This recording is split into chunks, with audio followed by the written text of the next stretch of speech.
Hello my dear student, কেমন আছো? আশা করি সবাই ভালো আছে এবং সুস্থ আছো। আজকে আমরা চলে এসেছি নতুন একটা টপিক নিয়ে। তোমরা থাম্বনেল দেখেই বুঝতে পেরে গেছো আমাদের আজকের আলোচ্য বিষয় হচ্ছে সমাস। যারা এসএলএসটি প্রিপারেশন নিচ্ছে তাদের জন্য যেমন গুরুত্বপূর্ণ, এবং যারা মাধ্যমিক দিবে 2025 ক্লাস 10-এ যারা পড়ে মাধ্যমিক দিবে তাদের জন্য কিন্তু খুব গুরুত্বপূর্ণ এই সমাস। সমাস খুব বুঝতে পারলে খুবই সহজ।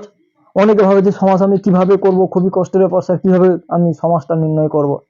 তো আমি আজকে তাদেরকে বলছি যে তোমরা যদি ভিডিওটা স্কিপ না করে শেষ পর্যন্ত দেখতে থাকো, আমি চেষ্টা করছি যে সমাজটা পুরো টোটাল জিনিসটা বোঝানোর জন্য। তো প্রত্যেকটা সমাজ আমরা পার্টে পার্টে নিয়ে আসবো, কিন্তু তার আগে আজকে আমরা আলোচনা করব যে সমাজ জিনিসটা কি, সেটা আমাকে আগে জানতে হবে। সমাজ কাকে বলে, এই জিনিসগুলো যদি না জানি তাহলে আমি তো গভীরে ঢুকতে পারবো না, সমাজে তার ভাগ সম্পর্ক বুঝতে পারবো না, এবং পরীক্ষাতে সমাজ এলে আমি সেটা নির্ণয় করতে পারবো না। তো সবাইকে অনুরোধ করছি যে শেষ পর্যন্ত দেখতে থাকো, তাহলে আশা করি তোমরা সবাই বুঝতে পারবে যে সমাজ জিনিসটা আসলে কি। তো চলো বেশি কথা না বলে শুরু করি আজকের আমাদের আলোচ্য বিষয় সমাজ। দেখো, প্রথমে হচ্ছে যে সমাজ কাকে বলে। আমাকে সমাজ নির্ণয় করতে হলে আগে আমাকে জানতে হবে যে সমাজ কাকে বলে। সমাজ কাকে বলে না, দুই বা তার বেশি পদ, কি বললাম, দুটি বা তার বেশি একাধিক পদ যদি থাকে এবং সেটা যদি অর্থ সম্বন্ধ যুক্ত হয়, এটা এক পদে পরিণত করে, তখনই আমরা তাকে বলবো কিন্তু সমাজ। কি বললাম, সংজ্ঞাটা দেখে না। তাহলে যে পরস্পর অর্থযুক্ত দুই বা তার বেশি পদ মিলে এক পদে পরিণত হলে তাকে বলে সমাস।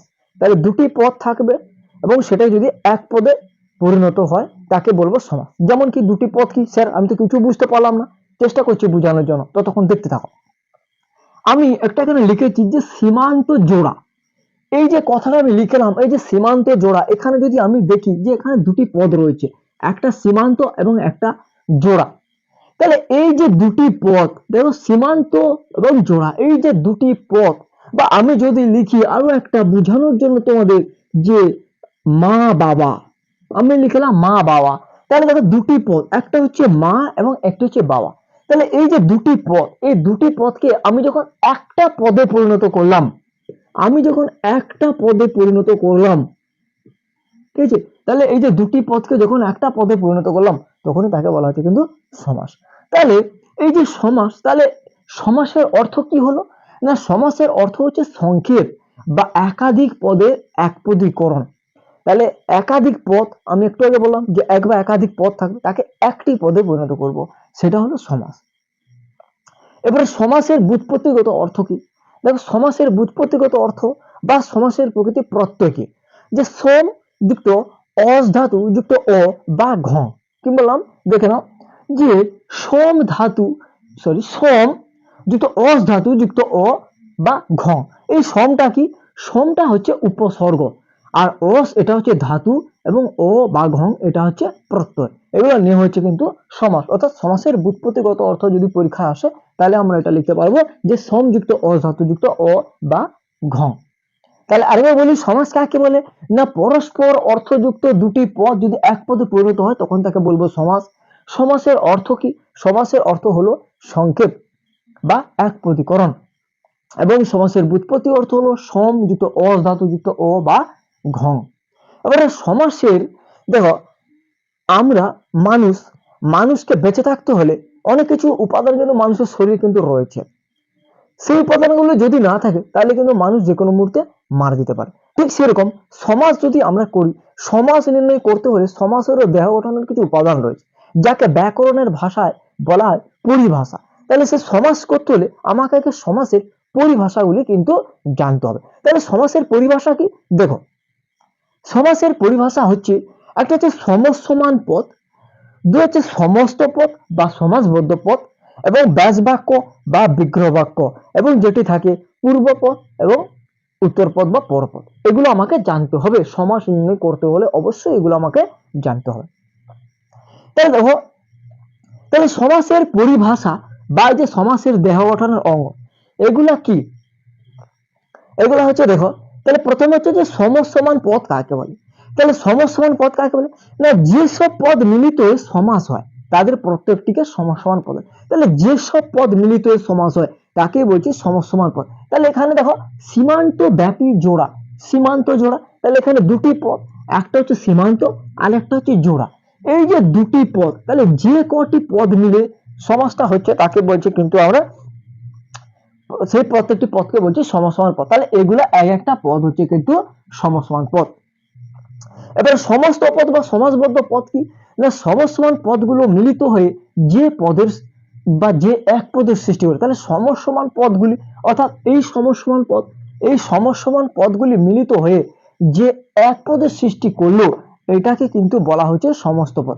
তাহলে দেখো দুটি পদ, এই যে দুটি পদ, যে কটি পদ মিলে যে নতুন পদ সৃষ্টি করলো তাকে বলা হচ্ছে সমস্ত পদ। আর যে কটি পদ মিলে সমস্ত পদ সৃষ্টি হচ্ছে তাকে বলছে কিন্তু সমস্তমান পদ। এই দুটা বুঝতে হবে। তাহলে এই যে সমস্ত পদ বা সমাসবদ্ধ পদ, যে সমস্তমান পদগুলো মিলিত হয়ে যে এক পদের সৃষ্টি করলো, তাহলে এই যে সমস্তমান পদগুলো মিলিত হয়ে যে এক পদের সৃষ্টি করলো তাকে বলা হচ্ছে সমস্ত পদ বা সমাসবদ্ধ পদ।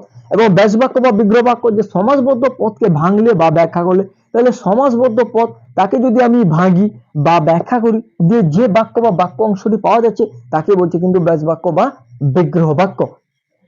আর আমরা এর আগে জেনেছি যে সমাসবদ্ধ সমস্ত পদ বা সমাসবদ্ধ পদটা কি সেটা বুঝে নিয়েছি। তাহলে একে ভাঙছি সীমান্ত জোড়া, তাহলে সীমান্ত জোড়া একে ভাঙছি কি সীমান্ত ব্যাপী জোড়া। তাহলে সীমান্ত জোড়া ভাঙলে কি হচ্ছে সীমান্ত ব্যাপী জোড়া। বা আমি যদি বলি মা বাবা, ভাঙলে কি হচ্ছে মা ও বাবা। তাহলে এই যে ভাঙছি, এই যে ভেঙে যেটা পাচ্ছি, ভাঙলে যে ব্যাখ্যা করছি, এই বাক্য অংশটিকে বলা হচ্ছে কিন্তু ব্যাস বাক্য বা বিগ্রহ বাক্য। এরপর দেখো পূর্বপদ বা উত্তরপদ। তাহলে যে সমসমান পদ, এই যে সমসমান পদ, এটা সমসমান পদ, এই সমসমান পদের যে প্রথমটি রয়েছে তাকে বলা হচ্ছে পূর্বপদ। দেখো সীমান্ত, এবং এই সমসমান পদের যেটা পরে রয়েছে অর্থাৎ জোড়া, এটা হচ্ছে কিন্তু পরপদ। তাহলে পূর্বপদ কাকে বলে এবং পরপদ কাকে বলে এটা কিন্তু আমরা জানতে পারলাম কি না, সমসমান পদ, এই সমসমান পদের যে প্রথমে যেটা রয়েছে তাকে বলা হচ্ছে পূর্বপদ এবং যেটা পরে রয়েছে তাকে বলা হচ্ছে কিন্তু পরপদ। এরপরে আমরা দেখছি যে সমাস তো জানলাম, সমাসের পরিভাষাগুলো জানলাম। এবারে সমাস তার ভাগগুলো কি কি, কয়টি ভাগে ভাগ করা হচ্ছে। দেখো সমাসকে আমরা কিন্তু কয়েকটি ভাগে ভাগ করতে পারছি, মূলত 6 ভাগে ভাগ করা হয়। সমাসকে কিন্তু 6 ভাগে ভাগ করা হয়, কিন্তু কয়েক বছর এই 2015 সাল থেকে যখন নতুন একটা সিলেবাস চলে সেই সময় কিন্তু তা কিন্তু 9টি ভাগে কিন্তু বিভিন্ন বইতে কিন্তু রয়েছে যে 9টি ভাগে ভাগ করা হয়। তাহলে আমরা দেখি যে সমাসে তাহলে প্রধান ভাগ কয়। তাহলে সমাসের প্রধান ভাগ কিন্তু 6টা। কি কি দেখে নাও, যে দ্বন্দ্ব সমাস, তৎপুরুষ সমাস, কর্মধারয় সমাস, বহুব্রী সমাস, দ্বিগু সমাস এবং অব্যয়ভাব সমাস। এগুলো হচ্ছে সমাসের প্রধান 6টি ভাগ। এরপরে বাকি 3টি যেটা 9টি, তাহলে 3টি কি না নিত্য সমাস, অলোপ সমাস এবং বাক্যাশ্রয়ী সমাস। তাহলে এইগুলো যদি আমি যুক্ত করি তাহলে কিন্তু 9টি হয়ে যাচ্ছে। তাহলে সমাসের ভাগগুলো আমরা জানলাম। এরপরে আমরা এগুলো তো জানতে পারলাম, কিন্তু আমাদের সুনীতি কুমার চট্টোপাধ্যায় তিনি কিন্তু সমাজকে কয়েকটি ভাগে ভাগ করেছেন। তাহলে আমরা বললাম সমাজকে কয় ভাগে ভাগ করি, যে 6 ভাগে ভাগ করি। কিন্তু সুনীতি কুমার চট্টোপাধ্যায়ের মতে বলছেন না 6 ভাগে নয়, তিনি কয়টি ভাগে ভাগ করেছেন। দেখো সুনীতি কুমার চট্টোপাধ্যায়ের মতে তিনি ভাগ করেছেন, দেখো 3টি ভাগে ভাগ করেছেন। কি কি না, সংযোগমূলক সমাস, ব্যাখ্যামূলক সমাস এবং বর্ণনামূলক সমাস। পরীক্ষাতে আসে যে সুনীতি কুমার চট্টোপাধ্যায়ের মতে সমাজকে কয় ভাগে ভাগ করায়। তাহলে সুনীতি কুমার চট্টোপাধ্যায়ের মতে সমাজকে 3টি ভাগে ভাগ করায়, যে সংযোগমূলক সমাস, ব্যাখ্যামূলক সমাস এবং বর্ণনামূলক সমাস। তাহলে এই সংযোগমূলক সমাসের মধ্যে কি কি আছে দেখো, সংযোগমূলক সমাসের মধ্যে আছে কিন্তু দ্বন্দ্ব সমাস, আমরা এখানে দেখেছি। ব্যাখ্যামূলক সমাসের মধ্যে আছে কি তৎপুরুষ সমাস, দ্বিগু সমাস, কর্মধারয় সমাস এবং অব্যয়ভাব সমাস। আর বর্ণনামূলক সমাসের মধ্যে কি রয়েছে বহুব্রী সমাস। তাহলে সুনীতি কুমার চট্টোপাধ্যায়ের মতে সমাজকে আমরা 3টি ভাগে ভাগ করছি, সংযোগমূলক সমাস, ব্যাখ্যামূলক সমাস এবং বর্ণনামূলক সমাস। সংযোগমূলক সমাসের মধ্যে কি পড়ছে দ্বন্দ্ব সমাস, ব্যাখ্যামূলক সমাসের মধ্যে পড়ছে তৎপুরুষ সমাস, দ্বিগু সমাস, কর্মধারয় সমাস এবং অব্যয়ভাব সমাস। আর বর্ণনামূলক সমাসের মধ্যে পড়ছে কিন্তু শুধুমাত্র বহুব্রী সমাস। এগুলো কিন্তু পরীক্ষাতে প্রশ্ন আসে। এরপরে আসি যে সংস্কৃত ব্যাকরণ মতে সমাস কত প্রকার। সংস্কৃত ব্যাকরণ মতে সমাস কিন্তু 4 প্রকার। কি কি দেখো, দ্বন্দ্ব সমাস, তৎপুরুষ সমাস, বহুব্রী সমাস এবং অব্যয়ভাব সমাস। তাহলে এগুলো হচ্ছে সমাসের আমাদের প্রাথমিক আইডিয়া। তাহলে সমাসের করতে গেলে বা সমাসের আরো গভীরে যদি আমি প্রবেশ করি তাহলে কিন্তু আমাকে এগুলা কিন্তু অবশ্যই জানতে হবে। এবং আরেকটা কোশ্চেন থাকে যে এই যে আমি বললাম যে ব্যাস বাক্য বা বিগ্রহ বাক্য, যে ব্যাস শব্দের অর্থ কি। ব্যাস শব্দের অর্থ হচ্ছে কিন্তু বিস্তার। ব্যাস শব্দের অর্থ হচ্ছে বিস্তার। তো কেমন লাগলো যদি ভালো লাগে ভিডিওটি অবশ্যই লাইক করো এবং বন্ধুদের মধ্যে শেয়ার করো। এইরকম নিত্য নতুন ভিডিওগুলি পাওয়ার জন্য যারা নতুন এসেছো আমার এই চ্যানেলে তাদেরকে বলছি সাবস্ক্রাইব করে রাখো, এবং যারা সাবস্ক্রাইব করে রেখেছো তাদের তো অসংখ্য ধন্যবাদ জানাই, এবং ভিডিওটি যারা এতক্ষণ শেষ পর্যন্ত দেখেছো তাদেরকে অসংখ্য ধন্যবাদ। তো আজকের ভিডিওটি আমি এখানে শেষ করলাম, পরবর্তী ভিডিও আসছে, পরবর্তী এইভাবে নিত্য নতুন ভিডিও পাওয়ার জন্য চ্যানেলটিকে যারা নতুন এসেছো তাদেরকে বলি সাবস্ক্রাইব করে রাখো। তো ততক্ষণে ভালো থাকো, সুস্থ থাকো, দেখা হবে নতুন অন্য কোনো ভিডিওতে।